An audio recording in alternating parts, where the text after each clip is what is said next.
I already did a short on this, but there was a few details I couldn't include because of the time limitation. So I just thought I would share this. I had trouble finding the answer to a couple of these questions, which is what prompted this video. So this is my 2002 Toyota Tacoma. It is an extended cab. It's a pre-runner, which means it's lifted like a V6 would be, but it still has the 4-cylinder, and it's a TRD off-road. It's also a SR5. And this came with bucket seats and a center console, and that means that it sat 4 people, and I wanted to put my whole family in this, and since I have a wife and 3 children, that means 5. So I bought this seat from a junkyard. Actually, I bought both seats from a junkyard for $250, but I didn't need the passenger. They just were unwilling to sell the driver on its own. And so to convert your 4-seater to a 5-seater, basically what you need is the driver's seat. And the driver's seat, well, you need the driver's seat and you need this buckle, which is separate. So, yeah, obviously this is not a new seat. It's got some damage to it, but this front center console is the same between the bench and the buckets. What's different is the center console that used to cover this area, and so you have this area that's not carpeted, and so you have to look at that. But this basically has this center console that flips up like that, and it's a very small distance. It's like 10 inches. My 7, 9, and 11-year-old all fit between it, and then there's this buckle. So it's not a, it's only a lap belt. Oh, sorry, it goes in this one. It's only a lap belt. There's no shoulder or anything like that, and nothing that goes to the roof. But it works, and everything bolts up just fine. Now, there is one small problem, and this is what I was not able to find, and essentially what prompted this video. So the way that this belt, the seat belt, it doesn't fasten to the seat. It actually fastens to the floor. Now, you can see that it comes down like this, and then there's this bracket. This bracket had a bend in it. So it went down, and then it went flat. And it had a bolt that came with it, and it was supposed to be bolted into the floor. My truck, because it's the 4-seater, doesn't have that threaded bolt in the floor, that threaded hole in the floor, and so there was nothing for this to attach to.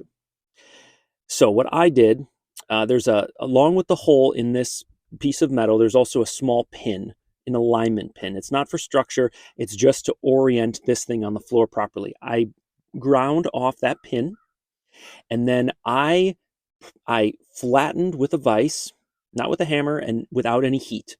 I flattened with a vise this 90 degree so that I could mount it basically this way instead of this way. Sorry, my words are failing me here.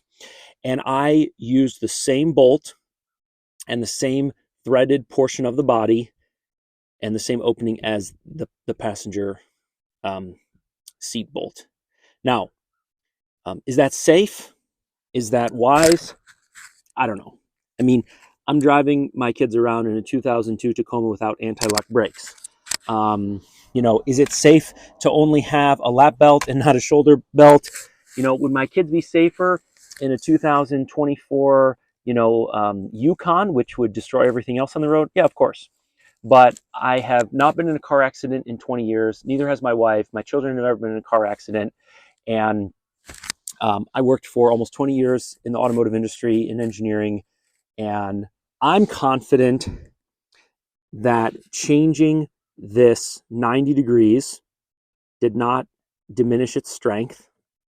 I'm also confident that the bolt that I used, which holds the seat, which is a safety item, in the automotive industry, seats are safety items. Now, this seat is held on by 4 different bolts, but this bolt is a safety item.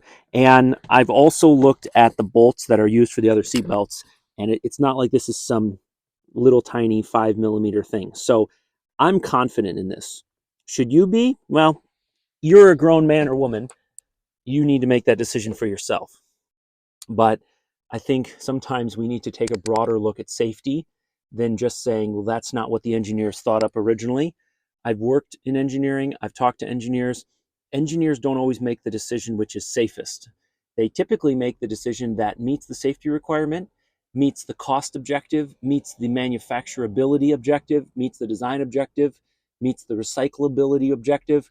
I mean, engineers are basically compromisers. They're never choosing the best material. They're never choosing the best design. They're always choosing compromises.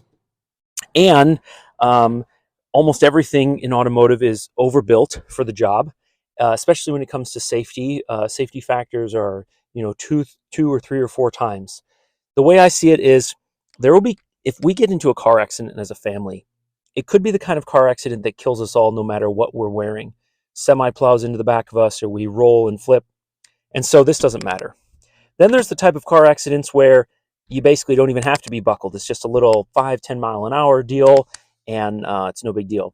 Then there's the type of accidents where, whether you're buckled or not, whether you're using a really high quality child seat or not, could make a difference between life or death, or broken bones or not broken bones. But a lot of car accidents are game over no matter what you're wearing. And so if I'm going to accept the risk of putting my family in a 22-year-old vehicle without anti-lock brakes, and only have a belt strap, then I can also accept that risk and basically trust that to the Lord. So yeah, that's my stance.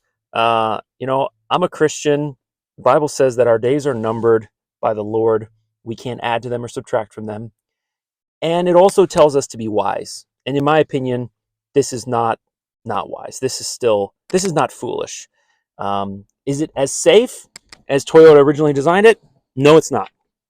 Is this truck as safe as some other trucks out there? No, it's not. Uh, so anyway, that's just a little bit about my evaluation. Obviously, I'm talking about safety related issues on YouTube. I want to be cognizant of the listener. I don't want to be preachy. I don't want to be arrogant. I don't want to get people in trouble. But anyone watching this has a driver's license, and that means you're nearly an adult. And so you have to use your own discernment in what you're doing. So anyway, that's what I wanted to share. If you want to convert your 4-seater to a 5-seater, all you need is the driver's seat and the seat belt. You'll need to flatten the 90-degree bend, cut off the alignment pin, and you'll have to live with that scrap of carpet, which is not covered. I hope that helps somebody out there. That's the video that I wish I could have watched when I was trying to decide if this was worth it or not. And that's why I published it. So take care, folks. If you didn't like this, let me know by giving me a big thumbs down. Other than that, take care.